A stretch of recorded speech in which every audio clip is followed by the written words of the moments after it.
Sa mga magulang na nakagaya ko, o magiging magulang pa lang, ang video na ito ay para sa'yo. Para sa'yo ang laban na to.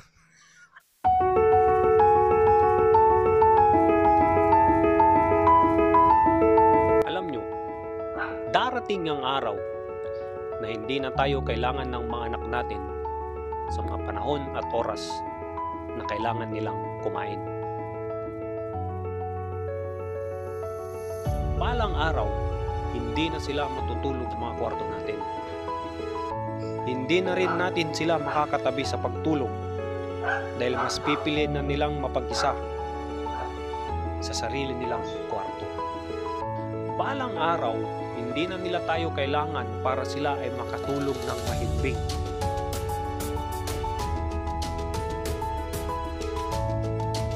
Yung tipong ipaghili mo sila habang umiiyak, yayakapin mo para iparamdam mo sa kanila na nandyan ka lang sa kanilang tabi. Balang araw, hindi mo na rin kailangang maglaba ng mga damit nila na amoy gatas. Hindi mo na kailangang balutin pa ang kanyang mga kamay at paa kung siya'y malamig o kaya pag malamig ang panahon, at madali na rin ayusin ang mga labahan. Balang araw, hindi mo na rin kailangan na metikulosong paglilinis sa takot mo na biglang magtae o magkasakit. Balang araw, hindi ka na rin gigising ng maaga para sila ay paarawan kahit ikaw ay kulang na kulang sa tulog. Darating din yung araw na matatapos mo ng isang upuan ang iyong pagkain. Hindi mo na kailangan pang tumayo, tignan siya habang tulog.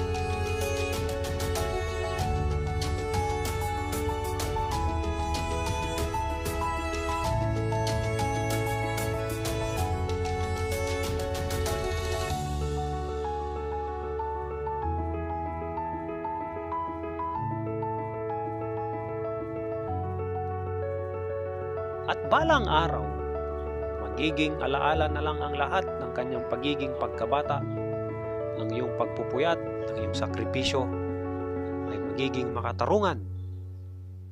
Lalo na pag napalaki mo siya ng maayos, napalaki mo siya ng may takot sa Diyos, at higit sa lahat, napalaki mo siya ng ayon sa iyong gusto. Kaya kung ikaw ay isang magulang at napanood mo ang bidyong to, kumusta naman ang mga gabi na halos wala kang tulog dahil iniisip mo ang kalagayan ng iyong bagong silang na sanggol. And that's for today's video. Sana sa mga susunod, nandyan pa rin kayo para manood ng aking video. Alright, let's go!